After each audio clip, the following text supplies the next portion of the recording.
تو سب سے پہلے فیک اکاؤنٹس. آپ کو پتہ ہے اومنی گروپ آصف زرداری جو ریلیٹڈ تھا ان کے کتنے اربوں روپیہ فیک اکاؤنٹس میں ملا, اور شہباز شریف کا بھی آپ کو پتہ ہے کہ وہ ٹی ٹیز جو اس نے باہر سے کروائیں 8 ارب روپے کی, کوئی پاپڑ والا تھا, کوئی چینی والا تھا جو ملک سے کبھی باہر بھی نہیں گئے, ان کے نام پہ ریمیٹنسز منگوائی تھی, اور وہی تھا آصف زرداری کے کیسز. اب یہ سارے کیسے بچیں گے؟ انہوں نے ایک قانون سیکشن 14 میں امینڈمنٹ کی ہے. اب انہوں نے یہ کہا ہے کہ فیک اکاؤنٹ کے اندر اگر کوئی پیسہ آ بھی جاتا ہے تو اگر اس میں اربوں روپیہ بھی آ گیا, صرف جو آخری وقت فیک اکاؤنٹ میں پیسہ ہوگا اس کے اوپر بات چیت ہوگی. اگر وہ مثلا 100 روپے ہی بچا ہے, باقی سارے ملک سے باہر بھیج دیے گئے ہیں, تو صرف 100 روپے کے اوپر اب بات ہوگی. پھر انہوں نے یہ کہا کہ آپ کو ثابت کرنا پڑے گا. عام آپ کے ٹیکس لاز میں اگر آپ ٹیکس دیتے ہیں تو وہ آپ کو ثابت کرنا پڑتا ہے. اگر میں بتاؤں کہ یہ میری انکم ہے تو مجھے ثابت کرنا پڑتا ہے. وہ ایف بی آر نہیں ثابت کرتی, مجھے بتانا پڑتا ہے کہ میرا سورس آف انکم کیا ہے. اب ادھر فیک اکاؤنٹس میں جو پیسہ آئے گا وہ نیب کو ثابت کرنا پڑے گا کہ یہ پیسہ جائز آیا یا ناجائز آیا ہے. ان کو نہیں اب ثابت کرنا پڑے گا کہ یہ اربوں روپے فیک اکاؤنٹ چینی والے آئے کدھر سے, ان کو نہیں, نیب کو دوسرے ان کو ثابت کرنا پڑے گا. یہ پہلا چینج آیا. دوسرا جس میں ان کے بہت زیادہ ان کے بڑے بڑے نام پھنسے ہوئے ہیں وہ ہے ایسٹس بیونڈ مینز. یہ جب سے پاکستان بنا یہ قانون ہے. وہ قانون کیا ہے کہ میں اگر پبلک آفس ہولڈر ہوں, میں بیوروکریٹ ہوں, میں پولیٹیشین ہوں, میں منسٹر ہوں, میں پرائم منسٹر ہوں, تو اگر میری آمدنی 100 روپے ہے اور میرے پاس 200 روپے کے اثاثے آ جاتے ہیں تو وہ مجھے بتانا پڑتا ہے کہ یہ پیسے کدھر سے آئے, کدھر سے میرے اثاثے آئے.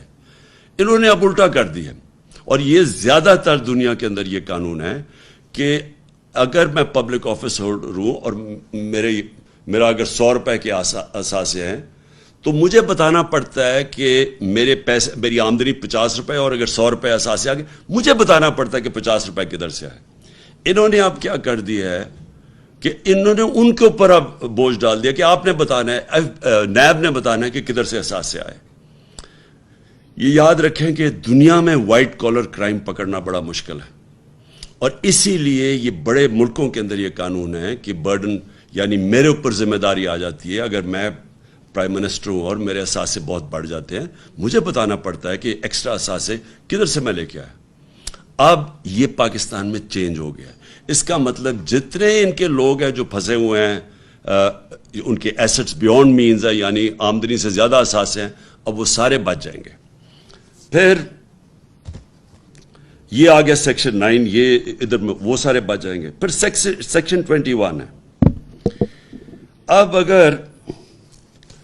اگر ہمیں, اور یہ ذرا غور سے سنیں, اگر ہمیں یہ انفارمیشن باہر سے آتی ہے کہ جناب انفارمیشن آتی ہے کہ جی عمران خان کے وہاں اتنے بڑے پیسے پڑے ہوئے ہیں, عمران خان کے وہاں کتنے لاکھ پاؤنڈ کروڑ ڈالر پڑا ہوا ہے.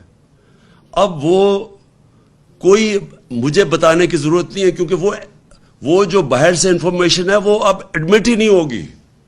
مثلا اگر یہ جو ایونس, یہ کیا تھا پیناما پیپرز میں کیا چیز سامنے آئی؟ پیناما پیپر میں یہ سامنے آئی کہ جو 4 مہنگے ترین لنڈن کی اپارٹمنٹس ہیں مے فیئر میں, ان کی جو 2 کمپنیز کے نام پہ تھیں, ان کے جو اصل مالکہ تھی وہ مریم نواز ہیں. اب یہ جو آئی تھی یہ برٹش ورجن آئلینڈ سے, انہوں نے پاکستان کی جے آئی ٹی کو خط لکھا تھا کہ یہ ہیں اصل مالکہ. اب وہ جو ان کا جو لیٹر ہے وہ ایڈمیسیبل نہیں ہوگا. اس کا مطلب کہ نواز شریف اور ان کی بیٹی وہ اب صاف پاک ہو کے نکل جائیں گی اس نئی امینڈمنٹ میں, ان کو اب کسی چیز کی ضرورت نہیں پڑے گی. پھر سیکشن 21 ہے, یہ سیکشن 21 ہے. پھر ایک اور چیز نکلی ہے منی لانڈرنگ جو اب ہے. منی لانڈرنگ کا مطلب ہوتا ہے کہ ناجائز یعنی غیر قانونی طور پہ میں پیسہ چوری کر کے پیسہ میں ملک سے باہر بھیج دوں, اس کو منی لانڈرنگ کہتے ہیں. اب یہ جو منی لانڈرنگ ہے یہ نیب کے سے انہوں نے نکال لی ہے, اور اب یہ صرف FIA کے نیچے آ گئی ہے منی لانڈرنگ. تو تو جتنے بھی منی لانڈرنگ کے کیسز تھے وہ اب نیب سے نکل جائیں گے، اور وہ جو اس کے اندر شامل ہے وہ بھی اب بچ جائیں گے. اور ایف آئی اے کس کے نیچے ہے؟ ایف آئی اے نیچے ہے ویسے ہی انٹیریئر منسٹر یعنی رانا ثناء اللہ کے نیچے ہے. اور اب اور جو نیب ہے نئے قانون میں وہ بھی آ جائے گی رانا ثناء اللہ کے نیچے. تو اس میں بھی اب سمجھ لیں کہ رانا ثناء اللہ اب ایکشن لے گے شریف برادران کے اوپر یا آصف زرداری کے اوپر، یہ اب آپ کے سامنے ہے. اور پھر ایک اور چیز ہے، بے نامی. اب میں اگر فیصلہ کروں کہ پیسے چوری کر کے اور میں اپنے رشتہ داروں کے نام دے دوں، میرے بیٹے باہر لندن بیٹھے میں ان کے نام دے دوں، تو اب میں بچ جاؤں گا. یعنی مجھے کوئی نہیں پوچھ سکتا کہ اگر میرے بے نامی میں کسی اور کے نام پہ پراپرٹیز کر دوں. یہ سب سے بڑا ظلم ہونے جا رہا ہے.